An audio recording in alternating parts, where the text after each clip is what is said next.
Hello everyone. In today's video, we're going to be starting a two-part series on conventional navigation, also known as old school navigation, also known as looking out the window, or as we like to call it in the piloting world, pilotage. We are here in lovely central Germany. We're flying this lovely Fokker aircraft, so this is going to be kind of fun because there are no electronic aids, there's no radio on this thing, or anything along those lines. We got to figure things out the old-fashioned way, and that's going to be kind of fun. So how are we going to figure out things the old-fashioned way? Well, let's go ahead and borrow a tool called Little Nav Map.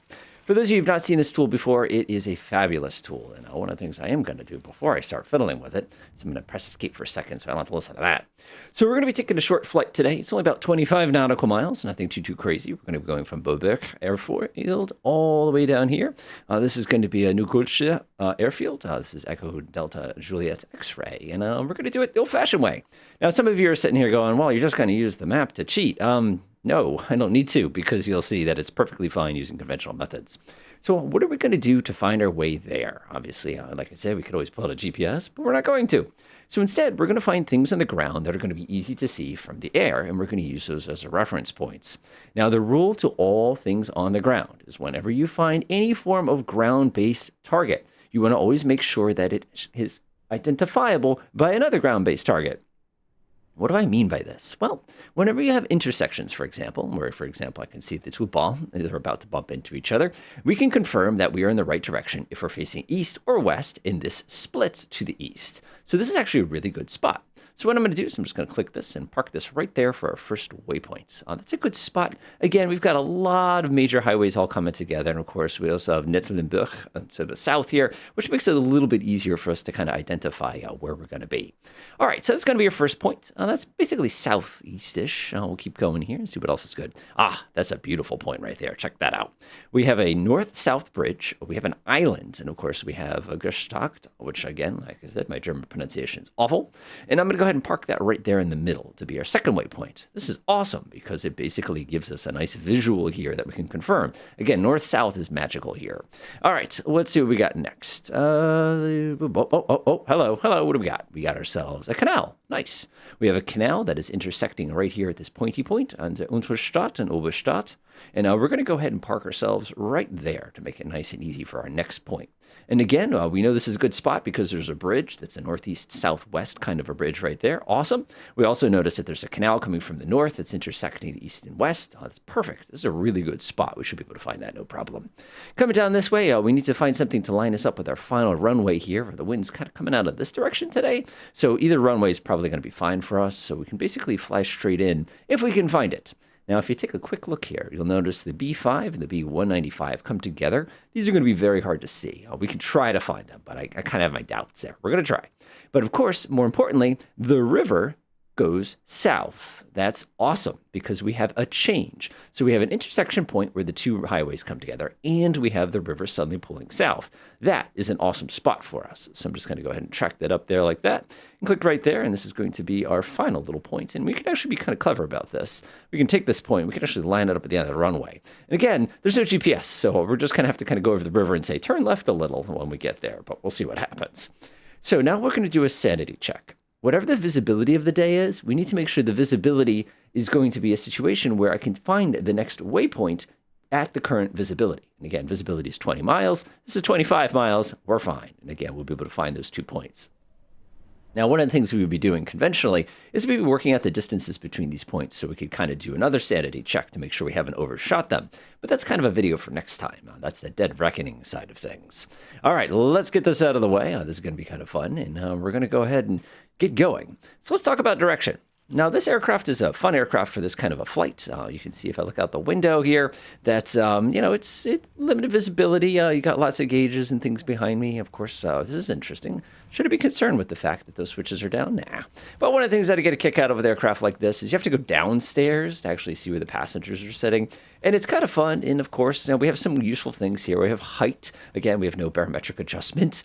Coming down here, we have our engine temperatures, nice and big gauges here. We have our revolutions per minute, and then we have this big old school compass, which unfortunately the people who modeled it didn't model it with the adjustability, which is kind of a shame, but again, we're going to make it work anyway. So we can see right now we're facing, this says we're facing a little what I want to call northeast is kind of roughly where it is. Again, you have to kind of look at these things and kind of interpret them your own way. I'm sorry, northwest. Yeah, because you're going this way. So if you take a look at this thing, it kind of makes like a T kind of going on. And the northwest is kind of our direction here where the T kind of centers. Normally you get a little line here to make this a little easier, but they definitely simplified this for us. Now, the cool thing here is we can actually confirm that we're facing the right direction. If I look out the window right now, let me go ahead and see if I can get a good look. Hang on, let me get outside real fast. Whee! Clunk. That thing sounds angry. So one of the cool things is we have the sun. Right now it is afternoon in central Germany, and afternoon simply means if you're looking at the sun, you're facing east. If it was the morning, if you're looking at the sun, which would be over this direction, you'd be facing towards, I'm sorry, my backward. If you're facing towards the sun and it's the afternoon, you're looking west. If you're facing the sun and it is the morning, you are facing east. That is simple because, again, the sun comes up in the east, flies over our heads, and lands in the west. Naturally, if it was facing straight up, we'd have bigger problems. It'd be very difficult to find what we're looking for. But since we know the sun is over there, we know that this direction is west. And since we know our initial point is going to be to the southeast, we know after takeoff, if we take a long left turn and put the sun basically where my head is right now, we know at the very least we're visually traveling the right direction. Kind of fun. All right, let's go ahead and climb inside here. I'm going to get myself nice and cozy. Give everything. I love those nice manual controls on this thing. All righty, let's get this party started. Here we go.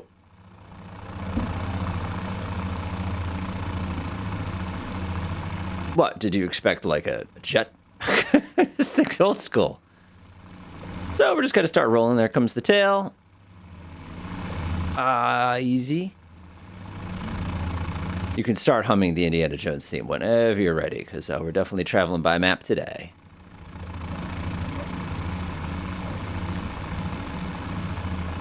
Go ahead and keep it in ground effect. You gotta love these old school aircraft. Keep it in ground effect. Keep it in ground effect. I love this thing. It just sort of like goes up, like it just goes straight. All right, let's get going. So now we're on our way. As you can see, like this is definitely moving in slow motion here compared to a conventional flight. So like we could have done this on the 172, but these flights are not nearly as fun unless you do it in sort of these old style kind of airplanes here. All right, so we're going to go ahead and start standing on the trim there to give us a little bit of assistance. There we go. And believe it or not, I'm being a little hard on the engine right now, so I have to actually reduce my RPM a little bit to get it to a safer point. Now notice, I am barely clear on the treetops here. This is fun.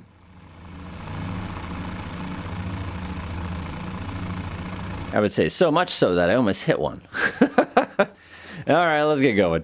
So now we're going to be heading to our first point. And again, we've got these nice large fields on our charts. The fields would not really show up as fields. They just kind of be there, kind of a thing like that.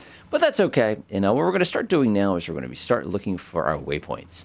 One of the key tricks to looking for any form of waypoint is it always helps if you have a little bit of altitude above you. That'd be pretty useless. A little bit of altitude below you. And the reason for this, of course, is it makes it easier to kind of spot things. And as we're cruising around there, you've got that lovely tower on our left. Keep in mind, in the real world, your charts are going to have detailed towers. This is assuming you don't have access to stuff like that. And now we're just going to be proceeding kind of that southeast. And we're going to go ahead and take a look at the window real quick, confirm our little sanity check. And ta-da! You can see very, very clearly that out that window right now, that is our lovely, lovely sun, just sort of chilling there, so we know, generally speaking, we are heading in the correct direction. So this is actually pretty good for us. It's pretty good. What's not so good for us, though, is I'm looking at my instruments there. My oily is 130, so it'd be coking pretty bad right now if that were Celsius, which it is, of course. And you can see we don't really have that much of stuff as far as altitude, but, it's kind of the fun, So, I wonder if they did something goofy to this flight model, but I'm not going to fight it too much. I've noticed a couple of the Microsoft 2020 airplanes don't fly so well, but that's okay. All right, so the first thing we're looking for here, as you recall, is the intersection between the two highways. So we're going to cruise around, and we're just going to be looking around. And again, if we were flying in the turn of the century, highways are really easy to find on account of the fact that, there weren't a lot of them. So it made these things easy. So I go ahead and climb up on the windshield here and start looking around. And I can see myself a pretty, it's sort of a generic road that almost could be a canal. Plenty of houses. Like I said, you're not going to pick out individual houses and identify them. That tower, of course, would have been a better spot had I seen it earlier. And we're just looking around for where that highway is going to come together. Now, for those of you who are experiencing this for the first time, one of the strategies that works really, really well is just go ahead and use third person. Ah, there it is. Hey, we found it. Nice. I was getting scared for a second there. All right, there it is. Delightful. So there's our Bon. So we're looking for where this lovely road here is going to split into multiple roads. And again, if we actually look closely, I think it's rail. I don't think that's a road. That's okay, though. Yeah, it's definitely rail. All right, so what we're trying to do here is we're trying to locate where those split. And we're just looking out the window here. Like I said, this is the fun part. Looking. Did you notice how we had to be right on top of it to see it? That is incredibly normal whenever you're doing these kind of operations. Right there. See it? See it? You can see very, very, very clearly. See how it kind of cuts through the woods right there? You can look off on my right. You can see that starts to break that way. That's kind of going to be sort of the easterly direction there. And of course, the other one, there it is, right there. See the intersection point right there? Got it. Oh, this is nice. This also happens to be a nice little train station there to make our lives easy. So that is, without a doubt, our first waypoint. And we can do a quick little sanity check on that first waypoint as well, because we're just going to confirm direction the moment we cross over it here. So remember, one of the rail ones, the one that's going to be going one direction, is going to be heading towards the northeast. So let's go ahead and check our little compass here. You can see what direction we're heading. We're heading roughly east ourselves. And if I look right off the left, you can see without a doubt that is proceeding northeast. So that is our first waypoint. And we nailed that pretty good. Actually, pretty darn good. You can actually see it. Look at how easy it is to see now. See it? Isn't that awesome? And like I said, it's nice when you get your first one. All right, so that was our first waypoint. So now we're going to kind of fast forward a little bit here. But one of the things I noticed is looking at my window here is I'm already starting to notice there's that lovely, lovely river right there. And if you look really, really hard, do you see it? I can't zoom in any harder, but do you look right there? Do you see the island? Yes, that is our next waypoint. All right, so one of the nice things here, and I didn't even notice this when I was looking at the chart, but if you look carefully, you can actually see that there's a lock here. Actually, no, that's not a lock. I can't actually tell. I got to jump on the other side and look. No, that can't possibly be a lock. But you have yourself... Yeah, no, this is definitely a canal, though. I recognize that shape. So you can see here, that is that lovely island with a bridge that we promised. We also see the poopy plant right there. Waste processing, if you prefer. And we know that our next waypoint is going to be on the center of this island. Now, do you see how easy this was of a target to identify? Because we had a bridge, and that's kind of, like I said, it's a south and north-facing bridge right there. We have the island to go ahead and use as our reference point. This was absolutely one of the best waypoints we possibly could have picked for this particular purpose here. All right. That is awesome. That is awesome. Nice. I'm glad I picked one that was easy to find. All right. So the next one, of course, is going to be a little bit more challenging for us because we're going to be trying to identify where the canal pops out onto the river here. Now, this is going to be a little more fun for us because we're going to be looking for that really, really small canal that we're not going to see until we're right on top of it. Look at that. Look at that. Man, we're crossing. This is so good. Look at this. Oh, we're so good. That's awesome. All right, so we know we're going to kind of follow the river for a while until our river, number one, shoots a little bit to the right, and number two, we see where the canal intersects. Let's see if we can find this point. All right, looking hard, okie doke. All right, do you see a little whoop in the river? That little whoop in the river, by the way, a whoop in a river is a technical term. So what we see here is that we have a pretty good-sized town, so this is a good sign that we're probably in the right spot. We've been flying for about 7-8 minutes here, so that's also a good sign. One of the things I did not notice, of course, is the power lines. That should have been something I paid a little more attention to. One of the things we also have going for us is if you look really carefully here, you can see there's that major highway right there, which makes it a little bit easier to identify where we are. And again, because of that major highway, that is one of our clues that we're in the right direction here. So actually, this is working pretty well for us today. All right, let me go ahead and stick my head down here, and look at that. Look at that. Do you see that little sliver of river that's coming out right there? I'll go ahead and kind of hover it with the mouse. Remember when we were looking for that earlier, and I told you I had the little canal, and that's, again, north-facing canal. You got to have that intuitive grasp of direction. And you got that little kind of sticking out. If this were DCS, of course, I put a Sam right there because I'm such a jerk. But the important thing, too, is we know that we're in the right spot because of the presence of a large town, because of the presence of the canal, because of the presence of a north-south bridge, and because of the woo in the river right there. Again, we're wicked spoiled. If we did this in Kansas, for example, this would be a lot more work for us. Now, the good news is if I come to my left just a little bit and I look out my window, do you notice the fact that the river is going to be kind of heading east here and then it suddenly juts to the right? That was our next waypoint, and we can already see it. And that means we did a good job picking out waypoints today because they're high visibility. And again, anytime you can get to one waypoint, which I think we're just about to fly, look at this, look at this, look at that. Anytime we can see one and then we can see the other one from that position, that's a good sign. That means you chose wisely as far as your waypoints goes. And looking at my window, and that's definitely where the river's going to turn. So we'll get a little closer. And once again, we're in the right spot because there's actually a canal here. Check this out. Look at how rough that is. There's so many canals. All right, so I notice here that my river is about to shoot to the right. This is the universal sign that it's probably going to be our next waypoint. So what we need to start doing is trying to find our destination here. And this is where things are going to get a little bit challenging. This is probably going to be the hardest part of our entire journey so far today because we just need to look. And again, we have, depending on how good your maps and charts are, we could try to identify that. We notice we have a good-sized town right over here. This is a Boysenberg, which is a fabulous name. And like I said, pretty good size. There's a tower there, but we didn't have that on the chart. We know if I look to my right, there's where the river starts to shoot south. So we know that that particular point is going to be somewhere in here. Just looking out my window here. Okay, so it's going to be there. And then I hate this part. I hate this part. I got to look around. Come on, come on, come on. Find me the runway. Okay, find me the runway. This is my least favorite part of any pilotage navigation. Oh, I don't care for this at all. Keep looking. Keep looking. Let's see, we have the Strasse right there. Now I'm looking at my chart intensely right now, trying to figure out exactly where we are. That's okay, though, because I noticed there's the twist in the river, so I know that we're in the right spot. Looking hard, looking hard. Got it. Hey, we found it. Fantastic. So as you can see, the pilotage technique still works, and it's actually a ton of fun. It'll stress you out like to death, which is awesome. And it just shows you that with a little bit of know-how and a little bit of carefully picking out your different waypoints, you too can go ahead and find a good safe spot on the ground to settle your plane in. Now, of course, what you're all real curious about at this point is, can I land this thing? The answer is yes, I could definitely land it. The other half of the answer is, can I land it smoothly? The answer there is probably doubtful because, like I said, there's something up with the flight model in this. I can't quite put my finger on it. There was actually another one of these Century airplanes or whatever you call them. I call them the gifts to the community. There was another one a little while ago, I remember, that like you couldn't stop it. Like it was just kind of fun. Like the brakes didn't work. It was just like the weirdest thing. But that's part of the fun, right?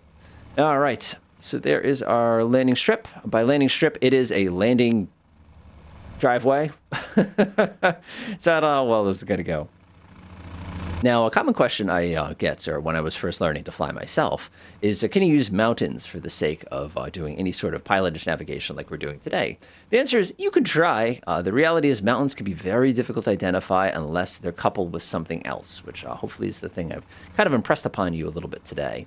So if you have a mountain, for example, if it sticks out, like a Mount Hood, for example, if you're in the western United States, you're going to see it. You're going to be able to land on it. Or I would try to land on it. You're going to be able to identify it as a safe spot to kind of approach. Now, if you're trying to use streams, for example, as you probably noticed, we were only traveling about, what do we got, about 50, 60 knots today? We weren't going very fast. And you can see how little time you had to track down some of those lovely waypoints here.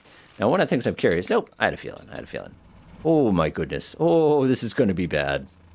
Oh, this is going to hurt. So apologies to the people who are my passengers inside this vehicle because they're going to be very unhappy with this. So I'm doing wing low here to try to like get it down, but this aircraft is so lightweight that like it just goes. Yeah, I'm going to end up in the grass here, but that's okay. Yeah, I'm intentionally ending up in the grass now. No, no, no, no, no, no, no, no. Y'all want to see me do a wheel landing with this thing, don't you? No, no, no, no, no, no, no, no, no, no. We're down. I forgot to take the parking brake off. Oh, apparently that counted. I'm not going to worry about it. All right, but other than that, enjoy your pilotage. And next time, we'll take a look at Dead Reckoning.